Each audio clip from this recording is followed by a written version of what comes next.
gerne.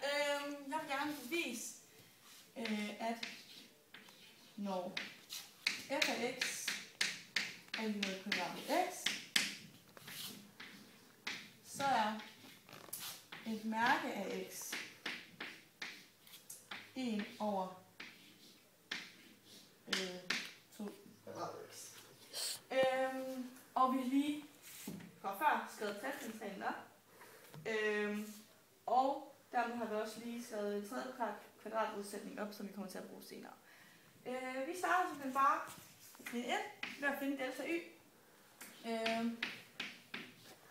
Og det gør vi ved at sætte x-værdien ind på pladsen.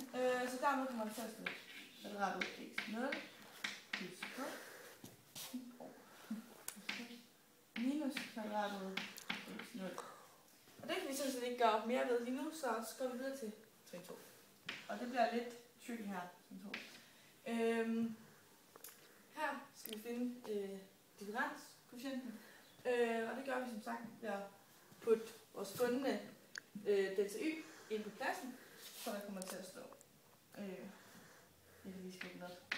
Delta y er det samme som kvadratet x0 minus kvadratet x0.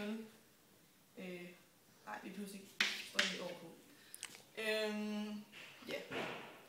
Og det der er lidt træls, det er, at når vi så skal til at finde grænseværdien, så forudsætter det, at h går mod 0. Og det er lidt svært, når vi har h stående i både tæller og nævner. Og derfor gør vi lige noget smart og anvender tredje kvadratudsætning. Ja. Ja. Og så ser vi simpelthen bare delta y ind i sætningen. Og dermed kommer det til at stå kvadratet x0 plus h minus kvadratet x0 og kvadratet x0 plus h plus kvadratet x0. Vi kan sætte parentes. Sådan der. Yes. Ja. Så har vi sat det ind, og det kan vi også lige skrive om igen. Skriver vi om. Vi ser en kvadratudsætning, dermed kommer det til at stå kvadratet x0 plus h i anden.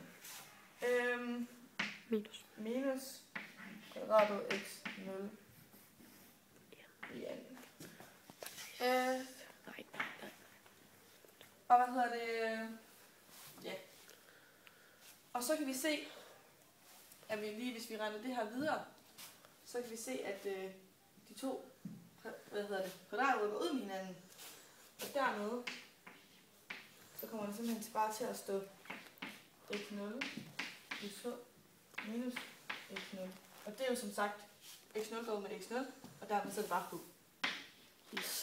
Så hele den her sætning, den er egentlig bare 0. Og det vi gerne vil... Den er den er h, undskyld, den er h.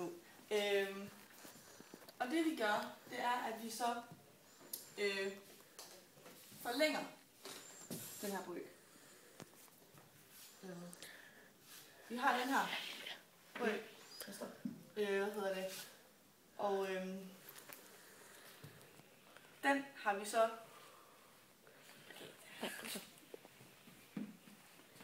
Ja. Stop filmen for helvede.